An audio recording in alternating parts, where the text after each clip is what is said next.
नमस्कार, मैं Vikas low cost advance fish farming channel में आपको स्वागत करता हूं। आज मैं मेनली एक ऐसे फिश के बारे में डिस्कशन करने वाला हूं जो बरसात के टाइम पे आपको तालाब में बिल्कुल होना चाहिए और ये आपको तालाब को बुरी तरीके से किसी भी खतरे से बचाने के लिए ये मछली आपके तालाब में अनिवार्य रूप में होना चाहिए जो आईएमसी का फार्मिंग करता है। अभी वो कौन सा मछली है, उसका क्यों रखना चाहिए और रखने से हमें क्या फ़ायदा, इसके ऊपर ब्रीफली डिस्कशन करेंगे इस वीडियो को। कृपया वीडियो को स्किप करके मत देखिए, क्योंकि स्किप करके बहुत बंदे देख लेते फिर उसी जो मैं जिस चीज़ के ऊपर डिस्कशन कर रहा हूँ वही चीज़ फिर वो बाद में पूछता है। तो कृपया करके वीडियो को थोड़ा समझने की कोशिश करिए। मैं बेसिक चीज़ें बताता हूँ जो आप लोगों को प्रॉफिट देगा। ऐसा नहीं है कोई शॉर्ट फिश फार्मिंग कोई शॉर्टकट नहीं है सर। शॉर्टकट आप अपनाने जाओगे तो चीज़ आप लोगों के विरुद्ध में जाएगा और आपको काफ़ी ज़्यादा लॉसेस का सामना हो सकता है। इसलिए मैं कोशिश करता हूँ आप लोग अच्छे से अच्छे जानकारी जो आपको फिश फार्म में अच्छा प्रॉफिट दे उसी के ऊपर डिस्कशन करो। चलिए वीडियो को शुरू करते, ज़्यादा बात नहीं करते। और कुछ नहीं है, वो फिश है सिल्वर का। मैं तो इसको गरीब का मछली बोलता हूँ, इसलिए बोलता हूँ क्योंकि इस मछली को बनाने में हमें तो कोई खर्चा ना के बराबर, मतलब पानी का थोड़ा कलर बना दे तभी ये फिर अच्छा प्रॉफिट, मतलब अच्छे ग्रोथ ले लेता है। अभी सिल्वर काप एक इमरजेंसी फिश कैसे हो गया एक तालाब के अंदर। एक तालाब बरसात के टाइम में तालाब को कैसे बचा सकता है या दूसरे मछली के ऊपर कैसे अच्छे, मतलब उनके खतरे को पहले महसूस करके कैसे आप लोगों को बता देता है, इसके चलिए बात करते हैं। सिल्वर काप का अगर गिल को आप लोग चेक करेंगे तो ये सबसे बारीक होता है और ये मछली आपको तालाब के अंदर सबसे सेंसिटिव मछली होते हैं। तो बरसात का टाइम होते क्या है, बरसात के टाइम बहुत मात्रा में ऑर्गेनिक इनऑर्गेनिक खाद का जमा बड़ा बन जाता है तालाब के अंदर। उसके बाद मछली भी इस टाइम बहुत अच्छे ग्रोथ लेते हैं, तो उनके जैविक क्रिया भी बहुत ही फास्ट चलने के कारण इनके शरीर से निकले हुए गंदगी भी बहुत होते हैं। तो तालाब मेरा एक्स्ट्रा फर्टिलिटी में पहुंच जाता है, गैसेस पैदा होता है, बहुत टाइप का चीज़ें तालाब के अंदर बरसात के टाइम होते रहते हैं। ये एक इकोसिस्टम का हिस्सा है, लेकिन कभी कभी बहुत ज़्यादा हो जाने के कारण हमारा फाइटोप्लैंक्टन तालाब के अंदर काफ़ी मात्रा में बढ़ जाता है। तो फाइटोप्लैंक्टन बढ़ जाने के कारण क्या होता है, तालाब में बरसात के टाइम क्या होता है, कभी कभी 2-3 दिन बारिश धूप नहीं होता। दूसरी बात, बारिश भी धीमी धीमी बारिश चल रहा होगा, तो धीमी धीमी अगर बारिश होता है तो तालाब के अंदर गैस फॉर्म बहुत ज़्यादा हो जाता है। और गैस जो नीचे वाला गैस है ना, ऊपर से नीचे से ऊपर आता है, तो पानी तालाब के अंदर जो ऑक्सीजन डेफिशिएंसी कर देता है। एक तो फाइटोप्लैंक्टन धूप ना हो तो ऑक्सीजन लेता है। फाइटोप्लैंक्टन दिन को जितनी मात्रा में ऑक्सीजन क्रिएट करता है बहुत तो बढ़िया क्रिएट करता है, लेकिन जब धूप नहीं होगा तो ऑक्सीजन उनको भी चाहिए जिंदा रहने के लिए, तो तालाब से ही ऑक्सीजन लेगा, बाहर से लेगा नहीं, जो नीचे तालाब के अंदर है फाइटोप्लैंक्टन।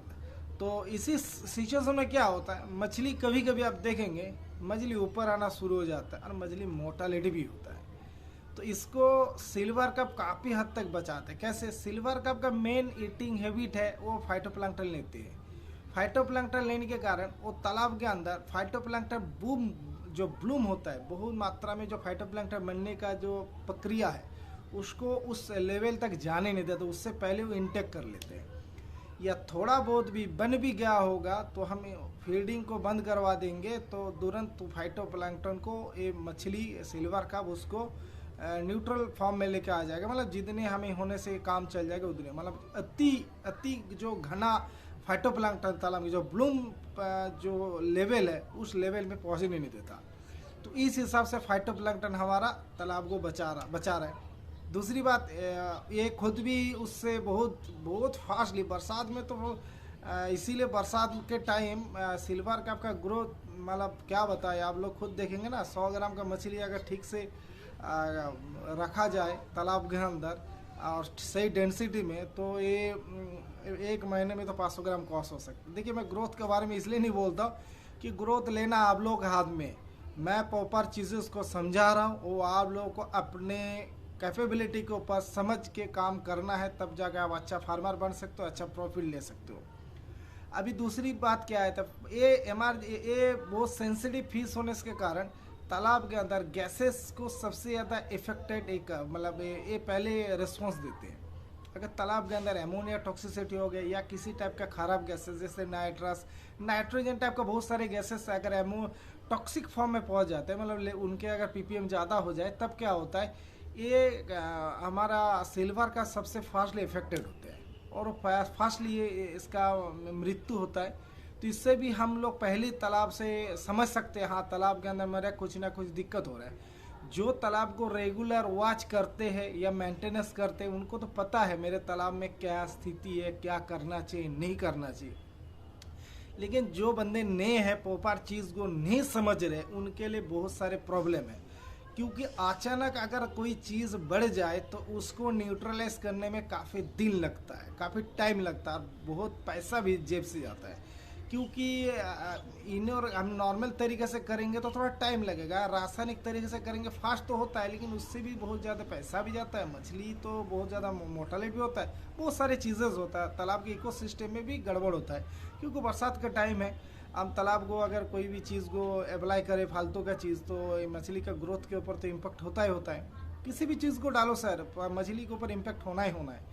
तो इसीलिए तो इकोसिस्टम को बेहतर रहने के लिए कोशिश जो भी हमें बायोलॉजिकल सपोर्ट से करना ज़रूरी है, तो इससे हमें खर्चा भी बचत होता है और मछली के ग्रोथ में कोई दिक्कत नहीं होता।